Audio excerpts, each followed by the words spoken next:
വളരെ ചെറുപ്പം മുതലേ എൻ്റെ പപ്പായും മമ്മിയും ജപമാല ഭക്തിയിൽ ഞങ്ങളെ വളർത്തിയത്. പ്രത്യേകിച്ച് എൻ്റെ വലിയപ്പച്ചനും വലിയമ്മച്ചിയും പറയുന്ന ഒരു കാര്യം ഞാൻ കേൾക്കാനിടയായിട്ടുണ്ട്. ചെറുപ്പത്തിൽ എന്നെ ഉദരത്തിലായിരുന്ന സമയത്ത്, പ്രസവ സമയത്ത് എന്നെ എടുക്കാൻ ഭയങ്കര പാടായിരുന്നു. എനിക്ക് നല്ല വെയിറ്റ് ഉണ്ടായിരുന്നെന്നാണ് പറയുന്നത്.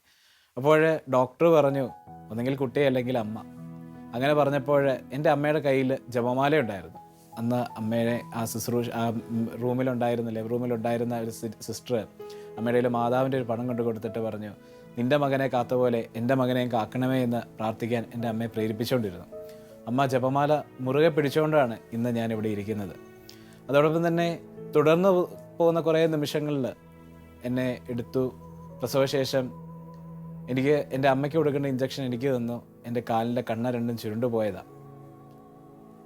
അവിടെയും എന്നെ താങ്ങി നിർത്തി ഇന്ന് എന്നെ അൾത്താരയിലേക്ക് ചുവടുകൾ വെക്കാൻ എന്നെ സഹായിച്ചത് പരിശുദ്ധ അമ്മയുടെ ജപമാല ഭക്തി തന്നെയാണ്. എൻ്റെ അപ്പൻ്റെയും അമ്മയുടെയും ആ മാതൃഭക്തിയാണ് എന്നെ ഇന്ന് അൾത്താരയിലേക്ക് നടക്കുവാൻ പോലും എൻ്റെ കാലുകൾക്ക് ബലം നൽകിയത്.